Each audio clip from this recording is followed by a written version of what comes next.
Hey guys, so this is gonna be awkward. My music isn't right today, but I'm going to be brief. I'll just probably let it fade out, but I'm gonna be brief because I always say this when I start these videos. I don't have a lot of time because I don't want to take long for it to upload to YouTube. So here are my pre-publication thoughts for my second standalone outside of the Connecticut King series, Low Love, Low Fidelity. That name came to me for the title months ago. Honestly, I just met these clients. I've not known them for long at all, but they had kept talking to me. They were gnawing at me during the Prism series, and I knew what my team was talking about behind the scenes in terms of what's next, because we do have, I hope I remember to revisit this, but we do have an agenda for 2024 for releases, for other things that have been in the works and stuff like that. So Low Love, Low Fidelity. I wanted to talk about marriage, right? I wanted to talk about the marriage thing and when does it not work? When is it okay to say, this is not for me and I want to walk away? It's ironic too, because I watched The Best Man, the final chapters or whatever. And I remember saying, like, I was okay with, now I can't remember their names, but the character Taye Diggs played in Sinai Lathan, I was okay with them, like, going their separate ways. They just didn't seem, relationships and marriage in particular is work, and it's going to forever be work. But if it's constant, like if it's just exhausting, just endless exhaustion, and I felt like they exhausted me. I know this is what you guys say about my clients and my books, but I felt like they exhausted me. I just didn't see the chemistry. It's okay. So anyway, I wanted to talk about that period of when it's okay to leave the marriage. I feel like Low Love, Low Fidelity is kind of shallow, but it's not, because, as the Bible said, the greatest of all these things is love, right? So it's definitely imperative to have in a marriage. But I didn't want to be corny with it, like, ooh, he beat me. And it's nothing corny. I'm just saying that's an obvious reason to leave, or even this big thing I talk to CJ about all the time. When you make people in these books vixens or villains, like the obvious is, oh, he cheated on me. And I just didn't really want to, I didn't want to go there. I wanted to talk about issues for the heart and what is not good for the heart. You see, I abandoned my music. Maybe I'll cut it on later. But I don't want to be, as your Ruby loves to say to me, I won't be before the congregation long. But at any rate, so I wanted to explore that. I wanted to know what that looked like. And also subconsciously, I realized that I've been in my second chance at love bag, kind of, sort of. Because even with the Prism series, while Shishi did not remember Jazz knew who Shishi was. So it was kind of like a second chance, And then who was before that? Before that was CK5 with Lons and Not and I, a second chance at, even though you guys didn't like that. I don't care. I don't care. I loved it. I was good with it. It felt so good. So let's go back. Like, okay, let's come back forward, I should say.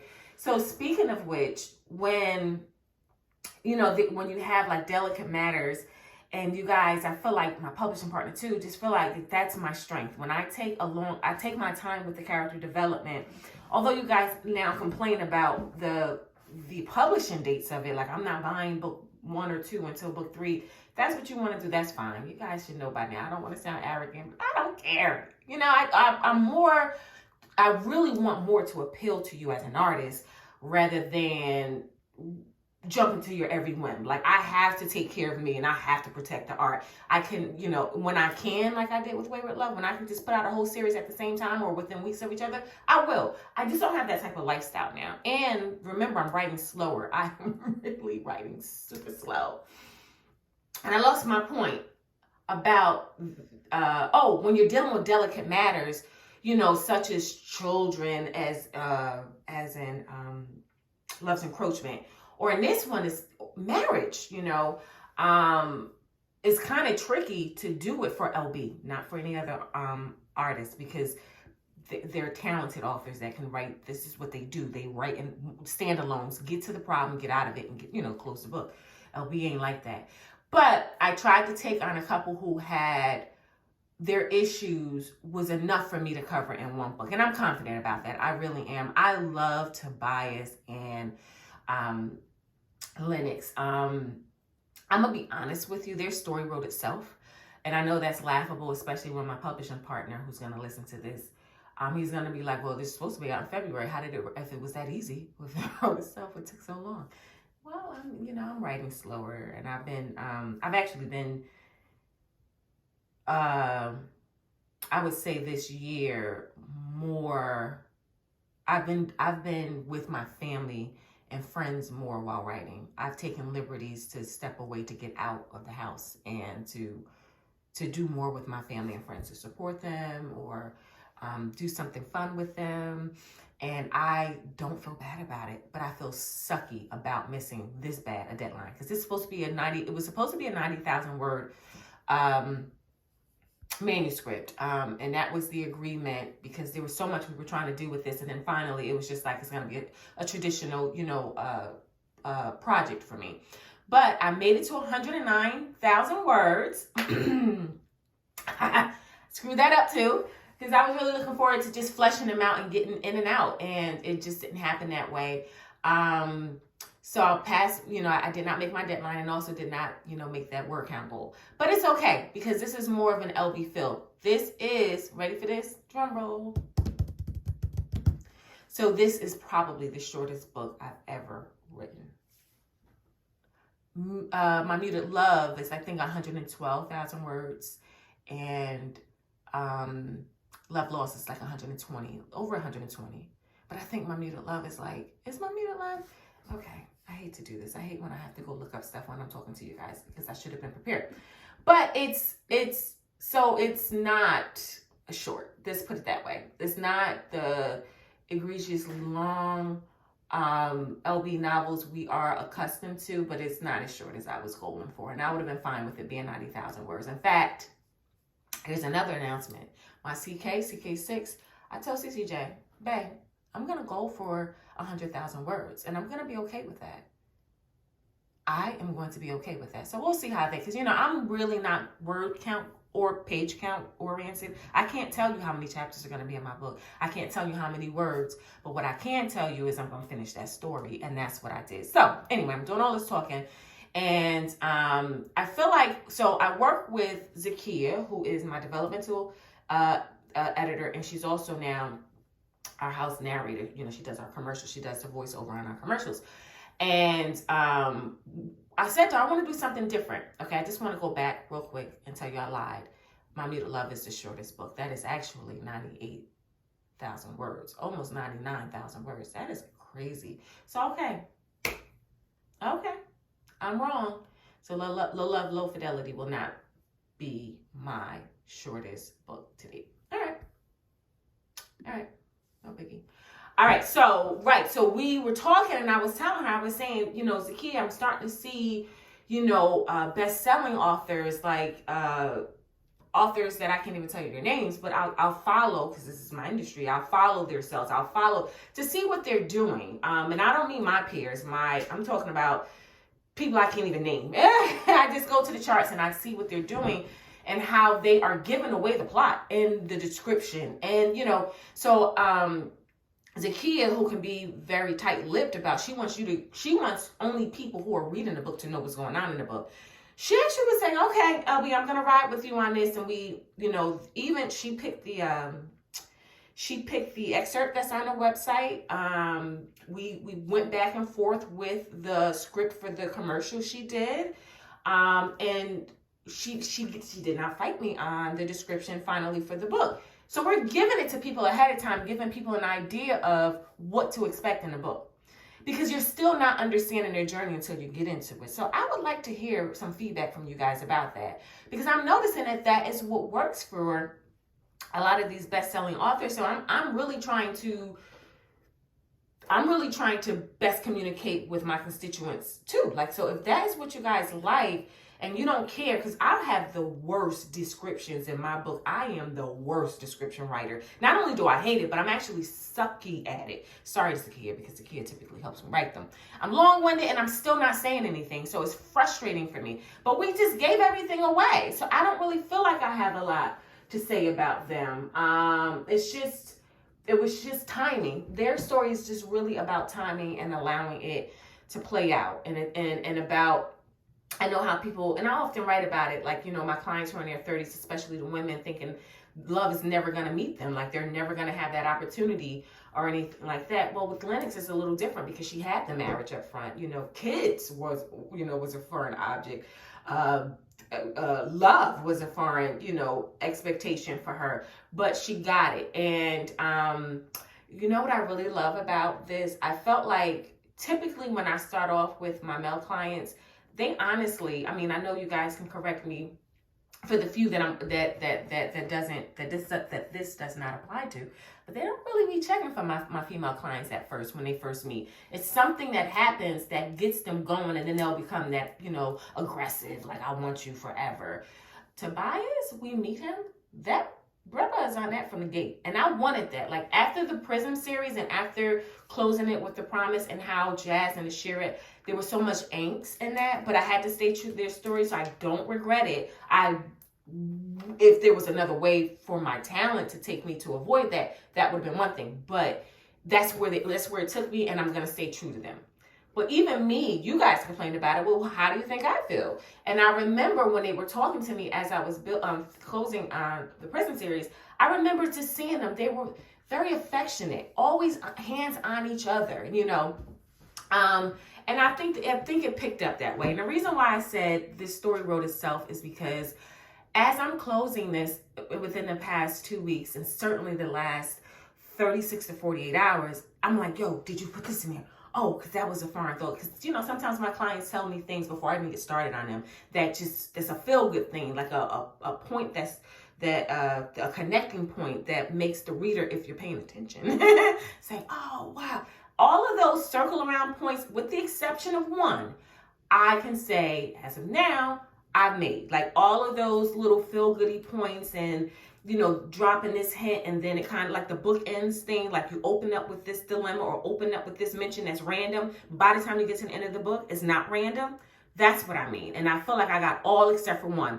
And the one, I'm looking forward to talking to you guys about it. When I talk to Bourbon Street Bookers, when I talk to Indie Love, when I talk to Sippin', whoever, you guys know it's hard to get me to do chats now, and I'm sticking by it. But when we do talk, because I do like to talk to you guys, and I would like to go over this one issue, and I'm not going to tell you what it is, but I just want to, just so that you'll refer to it, about someone in Tobias's life asked him to give them money, and it was an inappropriate ask, in his opinion. I'll just leave it there because I know you guys are going to remind me.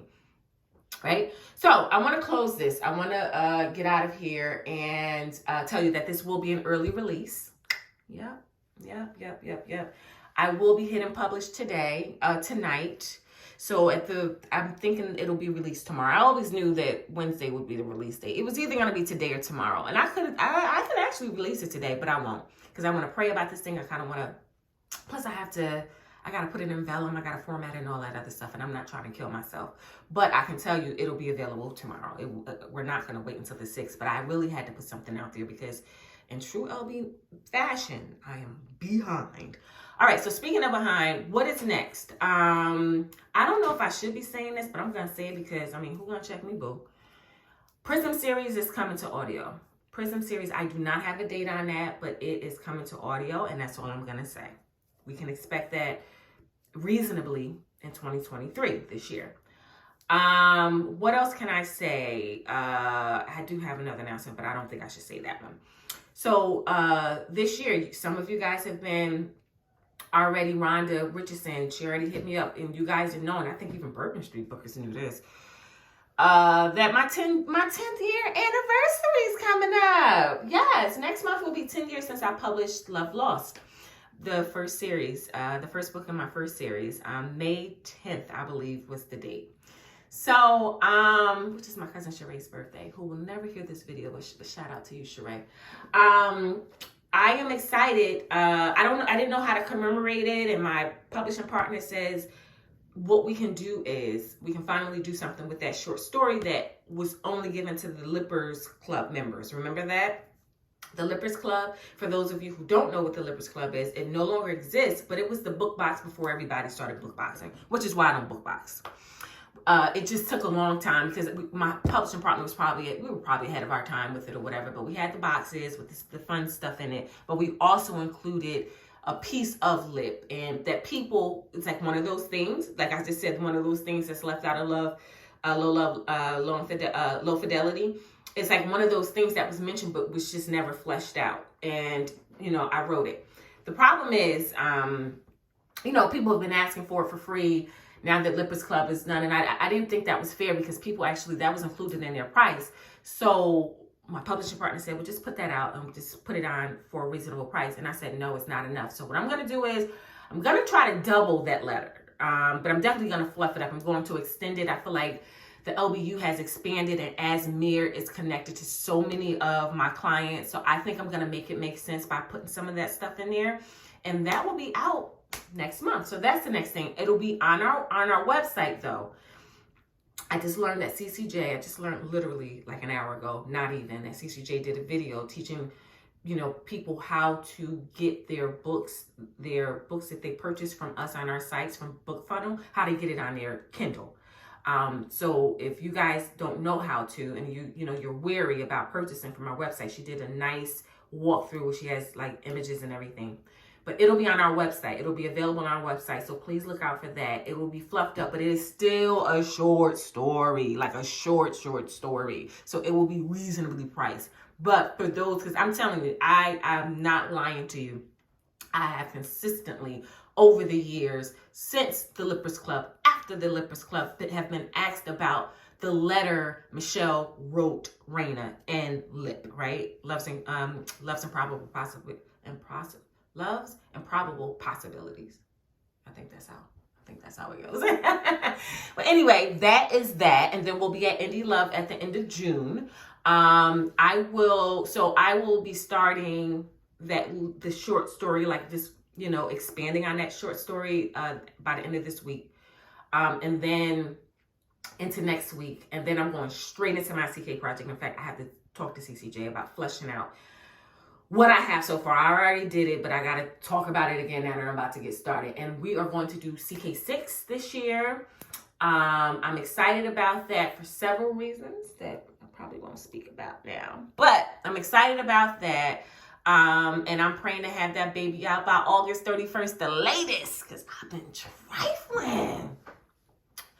I don't know. Y'all gotta pray for me. Y'all really, I'm talking good prayers. Leave the root juju, bad karma stuff out. Leave that up, But those who really know, I need for you guys to pray for me about this writing thing, because I'm with my clients every day. My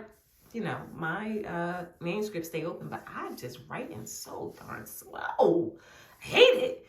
But anyway, that will be my next project. And then I'm going to try to I may go into, I know with the project after that, I have clients, I should say, that are talking to me for my fall project. I don't know the length of that, but I think I'm liking this short stuff. I think I am. I just say I was, maybe, I don't know.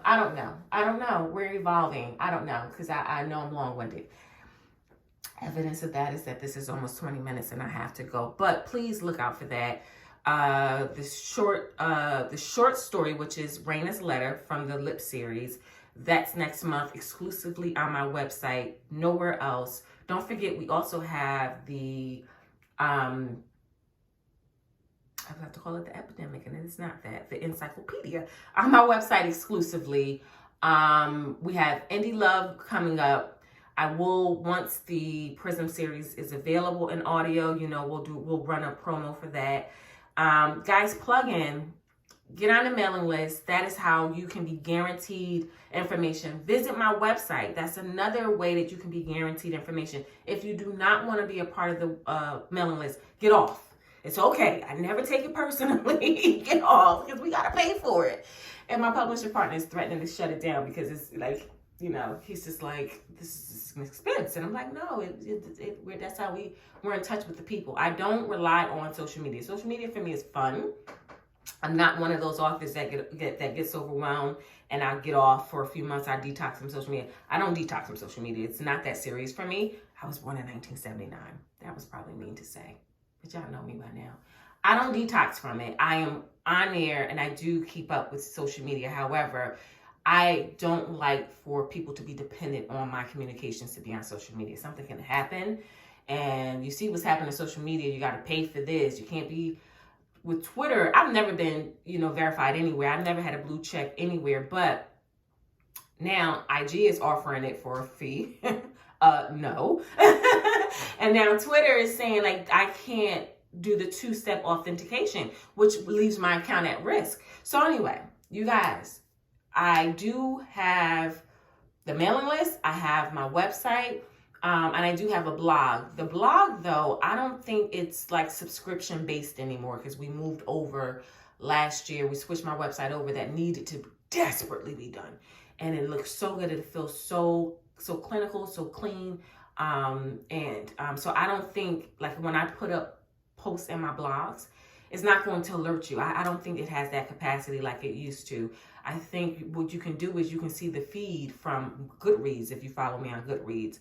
You used to be able to see it on my Amazon author page, but I see that they've removed that feature for blogs. So I haven't been up on my blog the way that I was known to, because I knew if you followed me on Amazon and you went to my page, all my books are up there, obviously, and all of my blog posts are up there. So, but now it's not such. So anyway, I don't know.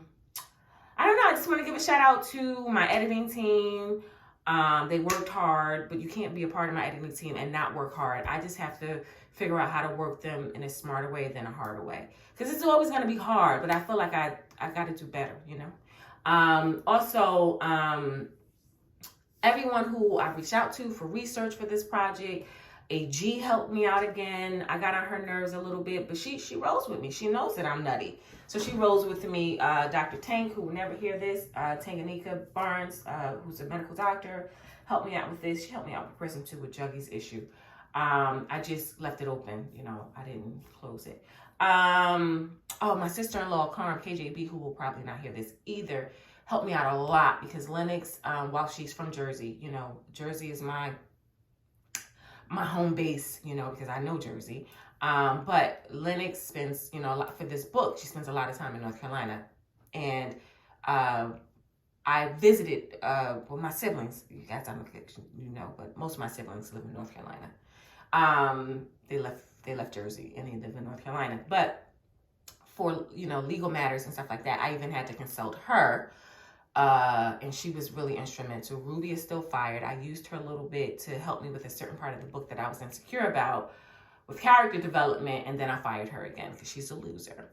But anyway, I think that's it. There's so many people I'm always asking. My best friend, Jaquana, she had to come in with some real estate stuff and help me make some sense of locales here and stuff like that here in Jersey. So I just want to say thank you to everyone for your patience. Thank you for all that you do. Thank you for those of you who are listening. Many of you are probably those who keep my name ringing, whether I'm promoting a new book or not. You guys are constantly promoting me, and I love that. I need that. We all need that in this. And I want to shout out to CCJ, my bae. Can't ever not shout her out for her backing me and being a huge support behind the scenes with my projects. For her being a confidant, and also for her helping me bring things to life. Her sometimes independently bringing things to life for the LBU.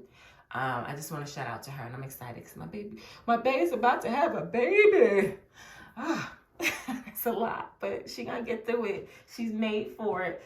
So anyway, I'm gonna let this go, and I think that's it. I'll see you on the other side, and I hope you enjoyed this book. And don't forget reviews. Yes, please, reviews. Leave your reviews. That is so important. You guys can't do that to me. You're getting a standing loan, which many of you or some of you complain about wanting the beginning with the end. I'm giving you that. Please leave a review. Be honest. You don't have to love it. Just be honest and leave it and add it to Goodreads. Please just add it to Goodreads. Participate with me on Goodreads. That helps too. Okay, 25 minutes. I gotta go. Chat later. See you on the other side.